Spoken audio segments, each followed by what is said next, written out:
SG Consultancy Services. Study MBBS in Russia, Philippines, Uzbekistan. లోనే మనం మాట్లాడుకున్నాం, ట్రంప్కి ఒక సిద్ధాంతం అనేది లేదు, తను ఏది పట్టుబడితే అది చేసేస్తారు అనేది. నిజంగా ఇంతమంది వలసదారులు వచ్చారు, అందులోనూ మెక్సికో, ఎల్ సాల్వడార్ తర్వాత భారతీయులు అత్యధికంగా ఉన్నారు అనుకున్నప్పుడు వాళ్ళని కూడా పంపించడం అనేది కొంచెమన్నా వాళ్ళని ఒక మర్యాదపూర్వకంగా గౌరవంగా చూడలేదు. ఎందుకు కాళ్ళకి చేతులకు బేడీలు వేసి ఎందుకు పంపిస్తున్నారు అనే మాట సార్ ఎలా చూస్తున్నారు మీరు?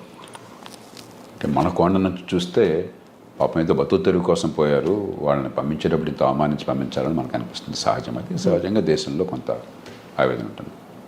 కానీ ఇంకో కోణ నుంచి చూడండి మీరు, అక్రమంగా వెళ్ళిన వాళ్ళు అంటే నేరస్తులు, ఏదో అన్ని వేసాలుండి అక్కడ చిన్న చిన్న పొరపాటు జరిగిన వాళ్ళు కాదు. లక్షల రూపాయలు ఈ మాఫియాకి, ఏది అక్కడ ట్రాఫికింగ్ దళారులకి ఇచ్చి వెళ్ళిన వాళ్ళు, నిరుపేదలు కూడా కాదు. 30-40 లక్షల రూపాయలు ఎవరు ఖర్చు పెట్టగలరు? అది ఒకటి. రెండోది, మన విమానాల్లో వాళ్ళని తీసుకొస్తే మన దేశానికి పద్ధతి వేరు. వాళ్ళ విమానాల్లో వాళ్ళు పంపిస్తున్నారు, ఎవరు ఒకళ్ళని కాదు. ఆ ప్లేన్లో ఉన్న వాళ్ళంతా ఇలా వచ్చిన వాళ్ళే. వాళ్ళు చాలా డెస్పరేట్ అయిపోయారు అనుకోండి. డెస్పరేషన్తో వెళ్ళింది అక్కడికి. విమానాన్ని మధ్యలో హైజాక్ చేశారనుకోండి, వీళ్ళందరూ ప్రయాణికులు అందరూ కలిసిపోయి హైజాక్ చేసేదో దాష్టికానికి పాల్పడ్డారు అనుకోండి, అప్పుడు ఏమవుతుంది? ఇప్పుడు వాళ్ళని అడిగితే వాళ్ళు ఆ మాట చెప్తారు. ఎందుకంటే మొత్తం విమానంలో కొన్ని సినిమాల్లో మీరు చూసుంటారు, నేరస్తుల్ని జైళ్ళకి వెళ్ళిన వాళ్ళని విమానాల్లో తరలిస్తుంటే వాళ్ళంతా హైజాక్ చేయటం అలాంటి సినిమాలు నాటకీయంగా అనిపించవచ్చు. కానీ విమానంలో ప్రయాణికులు అందరూ కూడా నేరస్తులైనప్పుడు, వాళ్ళ దృష్టిలో చాలా ఫ్రస్ట్రేషన్లో, చాలా డెస్పరేట్గా ఉన్నప్పుడు వాళ్ళందరూ కలిసి విమానంలో వెళ్తున్నారు, రైల్లో వెళ్ళట్లా, బస్సులో వెళ్ళట్లా. ఆ విమానాన్ని ఏమన్నా చేస్తే ఏమవుతుందని చెప్పిన భయం వాళ్ళకు ఉంటుంది. కాబట్టి వాళ్ళ ఫిజికల్గా అదుపు చేయటం, వాళ్ళు పారిపోతారు. విమానంలో ఎక్కడ పారిపోతారు?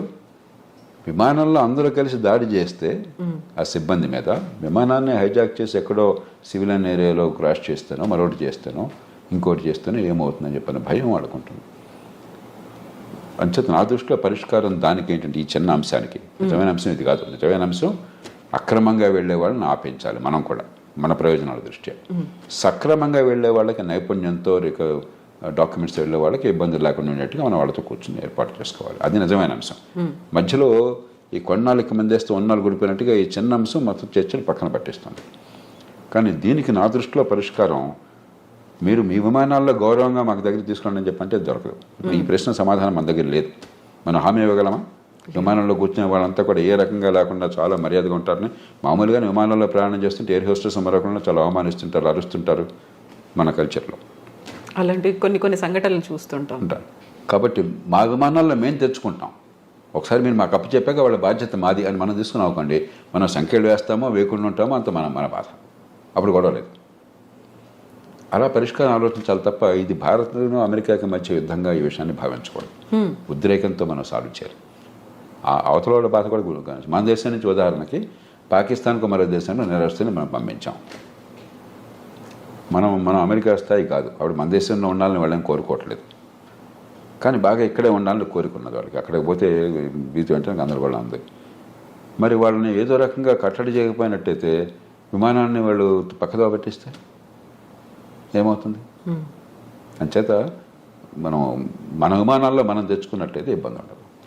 కాకపోతే సార్, ఇప్పుడు మాల్యా లాంటి వాళ్ళని, నీరవ్ మోదీ లాంటి వాళ్ళు, మెహుల్ చోస్కి వాళ్ళని కోట్లాది రూపాయలని వాళ్ళకి రైట్ ఆఫ్ చేసేసి వాళ్ళు ఎక్కడున్నారో తెలిసినప్పటికి కూడా వాళ్ళని తీసుకువచ్చే ప్రయత్నాలు ఇవన్నీ జరగనప్పుడు, వీళ్ళు పాపం అమాయకంగానో లేకుంటే ఇంకెవరి మాటలో నమ్మి వెళ్ళిపోయిన తర్వాత వీళ్ళని అంత అమానవీయంగా తీసుకురావాలనేది ఇక్కడ డ్యూయల్ రోల్ ఉందా సార్? రెండుకి తేడా ఉంది. మనం చాలా ఎమోషనల్గా చేస్తున్నాం. నీరవ్ మోదీ కానీ మాల్యా కానీ క్రమక్రమంగా తిరిగి వస్తున్నారు ఇండియాకి. వాళ్ళు ఆ దేశంలో ఎవరే దేశంలో ఉన్నా ప్రజాస్వామ్య దేశాల్లో రాజ్యాంగం కింద వాళ్ళ హక్కులు స్వేచ్ఛలు ఉన్నాయి, ప్రాథమిక హక్కులు స్వేచ్ఛలు ఉన్నాయి. దాని ప్రకారం డ్యూ ప్రాసెస్, కోర్టులకు వెళ్ళటం, ఎక్స్ట్రడిషన్ కోసం మనం కోరితే ఈ కారణంగా మమ్మల్ని పంపించదని వాళ్ళు కోరటం, చివరికి కోర్టు తీర్పు అవటం, అంతా కూడా వాళ్ళు డబ్బులు ఉన్నాయి కాబట్టి మంచి లాయర్లు పెట్టుకుంటారు, కోర్టులకు వెళ్తారు. అంతేగాని మనం తీసుకోవడం మన చేతుల్లో లేదు. మనం ఎవరం కూడా నీరవ్ మోదీనో మాల్యానో మరొకరినో తీసుకురావద్దని మనం అనుకోవటం కాదు. ఆ దేశంలో పోయి దాడి చేసి వాళ్ళని తీసుకొచ్చే శక్తి లేదు, అధికారం లేదు మనకి. వాళ్ళు మనకు పంపించడానికి సిద్ధపడాలి. దానికి ఒక ప్రాసెస్ ఉన్నది. ప్రపంచంలో ఎంత కుబేరుడైతే అంత ప్రాసెస్ ఆలస్యం అవుతుంది. కోర్టులో అంత గట్టి లాయర్లను పెడతారు, అంతగా వాయిదా వేస్తూ పోతుంటారు. అంతే తప్ప ఇక్కడ వీళ్ళని మనం తీసుకురావటంలా. ఆ దేశంలో చట్టాలు ఉల్లంఘించారు, అక్కడ కోర్టులు వీళ్ళ కేసులు ఒప్పుకోలేదు కాబట్టి విధిగా రావాల్సి వస్తుంది. అలా చూడాలి తప్ప దీని పెద్దాన్ని మనం ఒక ఎమోషనల్ కోణం నుంచి చూస్తే పరిష్కారం రాదు. సో ఇప్పుడు టారిఫ్లు విధించడం అనేది అమెరికాకి ఏ దేశం నుంచి స్టీల్, అల్యూమినియం ఇలాంటివి వచ్చినప్పటికీ కూడా 25% వాళ్ళ మీద సుంకాలు విధిస్తాము అనేటువంటి ఒక ప్రకటనతో పాటుగా ప్రతి చోట కూడా ట్రంప్ తన మార్కును చూపిస్తున్నాడు అనే మాట వినిపిస్తోంది. అదే సమయంలో పొద్దున ఒక మాట చెప్తున్నాడు, మధ్యాహ్నం ఇంకో మాట చెప్తున్నాడు, సాయంత్రం ఇంకో మాట చెప్తున్నాడు. మామూలుగా ఏంటంటే పరిపాలనలో ఎప్పుడు కూడా విధానం ఏం కావాలని మల్లగొల్లాలు పడుతూ ఉంటారు. కొందరు ఇలా చేస్తే బాగుంటుంది అంటారు, మరికొందరు అలాగా దానిలో ఇబ్బందులు ఉన్నాయి, ఇలా చేస్తే బాగుంటుంది అంటారు, మరికొందరు ఇంకో రకంగా అంటారు. ఇవన్నీ చర్చించుకుని నిగ్గు తేల్చి చివరికి ఏది మంచి విధానం ఆలోచించి అప్పుడు పై స్థాయికి పంపిస్తారు. ఓ ప్రధానమంత్రి స్థాయిలో, దేశ రాష్ట్రపతి స్థాయిలో, ప్రభుత్వం స్థాయిలో ఇవన్నీ ఈ ఆలోచనలు, ఈ లాభ నష్టాలని బేరీ చేసుకుని పంపిస్తారు. ట్రంప్ ఏమవుతుంది, పురులో ఏదో ఆలోచన పడుతుంది, వెంటనే ఆయన దేశాధినేతగా ప్రకటించేస్తున్నాడు. మధ్యాహ్నానికి అది కష్టం అనిపిస్తుంది, వెంటనే మార్చుకుంటున్నాడు. పొద్దున్న ప్రకటించినప్పుడు ఆయన బృందం అంతా వైట్ హౌస్లో ఆయన కేబినెట్ మంత్రులు కానీ లేకపోతే ఆయన ఉన్నతాధికారులు కానీ న్యాచురల్గా నాయకుడు దేశాధినేత ఆదేశం ఇచ్చాడు కదా ఆయన సమర్థించాలా. మధ్యాహ్నం మాట మారుస్తున్నాడు, మళ్ళీ దీన్ని సమర్థించాలా. సాయంత్రం ఇంకో మాట చెప్తున్నాడు, మళ్ళీ దాన్ని సమర్థించాలా. అంటే ఒక తొగ్గలకి వ్యవహారంలాగా తయారవుతుంది. ట్రంప్ కూడా నిలకడగా, ఎందుకంటే నిలకడగా కొన్ని విషయాల్లో నిలకడగా అనిపించవచ్చు. ఇమిగ్రెంట్స్ ఉండటానికి వెళ్ళలేదు, అక్రమంగా వచ్చినటువంటి ఇమిగ్రెంట్స్ ఉండటానికి వెళ్ళలేదు, అక్కడ కన్సిస్టెంట్గా ఉన్నాడు. మంచి చెడు పక్కన పెట్టండి.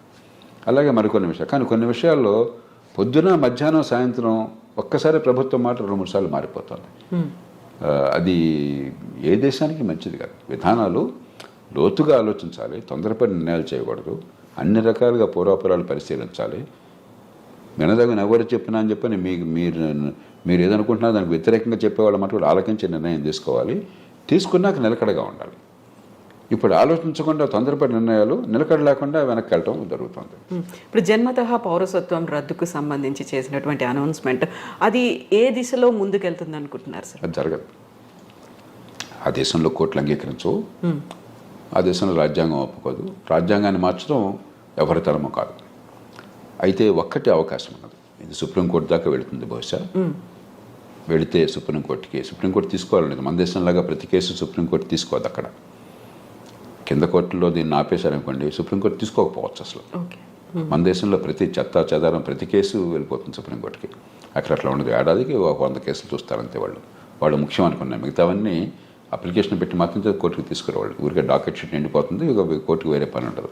ఒకవేళ తీసుకుంటే సుప్రీంకోర్టు తిరస్కరిస్తుంది. కానీ బహుశా ఏది ఆమోదించే అవకాశం ఉంది అంటే గట్టిగా ప్రభుత్వానికి వాదించే అవకాశం ఒకటి ఉన్నది. అక్రమంగా తల్లిదండ్రులు కనుక దేశానికి చొరబడ్డట్లయితే ఏ రకమైన డాక్యుమెంట్ వేసా లేకుండా అలా చొరబడ్డాక ఈ దేశంలో బిడ్డల్ని కన్నట్టయితే వాళ్ళకి పౌరసత్వం రాజ్యాంగంలో పదజాలం ప్రకారం వాళ్ళకు కూడా ఉంటుంది, ఆ దేశంలో పుట్టారు కాబట్టి. కానీ రెండో పార్ట్ పదజాలం మళ్ళీ కొంచెం సందిగ్ధంగా ఉంది. కాబట్టి దేశంలోకి రావడమే అక్రమంగా ఉన్నారు కాబట్టి అక్రమంగా వచ్చిన వాళ్ళకు, అక్రమంగా ఉన్న కాలంలో పుట్టితే వాళ్ళకి లేదని చెప్పని బహుశా కోర్టు ఒప్పుకోవచ్చు, మనకు తెలియదు. కాబట్టి భారతీయులకి ఇప్పుడు ఈ రకంగా అక్రమంగా వెళ్ళిన వాళ్ళకి ఇబ్బంది అవుతుంది. కానీ 195 మంది భారతీయులు ఈ దేశం నుంచి అమెరికా పోయేది చదువుకున్న వాళ్ళు, నైపుణ్యం ఉన్నవాళ్ళు, ఆ దేశంలోనే ఉన్నత విద్యను పొందిన వాళ్ళు చాలామంది, నైపుణ్యం వల్ల చాలా పూర్తిగా పద్ధతి ప్రకారం వీసా పొందిన వాళ్ళు. వాళ్ళకి ఎలాంటి ఇబ్బంది ఉండదు. మన ఊరికి అనవసరంగా కంగారు పడిపోయేది కంపెనీపోతే అనుకోవడం తప్ప నాకు 100కి వాళ్ళు ఏమాత్రం అనుమానం లేదు. కానీ అక్రమంగా చొరబడిన తల్లిదండ్రులకు పుట్టిన సంతానమైనట్లయితే సుప్రీంకోర్టు బహుశా వేరే స్టాండ్ తీసుకోవచ్చు. సార్, మీరు ఇప్పుడు 95% ప్రాపర్ మెథడ్లో వెళుతున్నారు అనుకున్నప్పుడు మిగతా 5%ని విమానాల్లో ఆ దేశాలకు పంపిస్తుంది. మన భారతదేశం వాళ్ళని ఎలా ట్రీట్ చేయాలి, ఏం చేయాలంటారు? అవగాహన కల్పించాలా? మళ్ళీ అవకాశం ఇప్పుడు ఈ దేశంలో 145 కోట్ల జనాభా ఉంది, 54 కోట్ల మంది పనిచేసేవాళ్ళు ఉన్నారు. దానిలో అత్యధికులు అసంఘటిత రంగం, రెక్కాడితే డొక్కాడిన వాళ్ళు, రేపు పొద్దున భోజనం ఎక్కడ దొరుకుతుందో తెలియని వాళ్ళు. కాబట్టి మన దేశంలో వాళ్ళేదో అక్రమ ఖర్చు పెట్టి అమెరికా వెళ్ళారు కాబట్టి వాళ్ళని ప్రత్యేకంగా నెత్తినెక్కించుకోవడం సాధ్యం కాదు. అందరి పౌరులతో సమానం. ఈ దేశంలో అందరికీ ఏ ప్రయత్నాలు చేయగలుగుతాం మనకున్న వనరులతో, మనకున్న పరిస్థితుల్లో, మనకున్న అవకాశాలతో ఆ ప్రయత్నాలు వాళ్ళకి చేస్తాం తప్పితే వీళ్ళని ప్రత్యేకంగా నెత్తిన పెట్టుకోవడం నేను చెప్పిన మాట విరుచించకపోవచ్చు. వాళ్ళ మన దేశంలో 2 రోజులు కొంచెం ప్రచారంలోకి వస్తే అది ప్రపంచంలో మోస్ట్ ఇంపార్టెంట్ ఇష్యూ. అంటే భారతదేశంలో ఈ కోట్ల మంది భవిష్యత్తు అక్కర్లేదా మనకి? కాబట్టి ఖచ్చితంగా ఈ దేశంలో ఉన్న మేరకు ఆ పరిస్థితులను బట్టి అవకాశాలు ఉంటాయి. అక్కడి నుంచి వచ్చేవాళ్ళు మరి ఇంకోటి గమనించండి, అత్యధికులు లక్షలాది రూపాయలు ఖర్చు పెట్టి వెళ్ళిన వాళ్ళు. కాబట్టి వాళ్ళు కొంత సొంతంగా బతకగల వాళ్ళు, బతకలేని వాళ్ళు కాదు. అందులో మనం చర్చ చేసినప్పుడు కూడా పత్రికల్లో కానీ టీవీల్లో కానీ ఇదేది మిడిల్ ఈస్ట్ అనుకోండి, అక్కడికి వెళ్ళిన వాళ్ళు అత్యధికులు, కొందరు బాగా నైపుణ్యం ఉన్నవాళ్ళే, మిగతా వాళ్ళు పాపం కాయ కష్టం చేయడం కోసం వెళ్ళిన వాళ్ళు. అది ఇది ఒకటి కాదు. అంచేత మనం ఖచ్చితంగా సానుభూతి చూపెట్టాలి.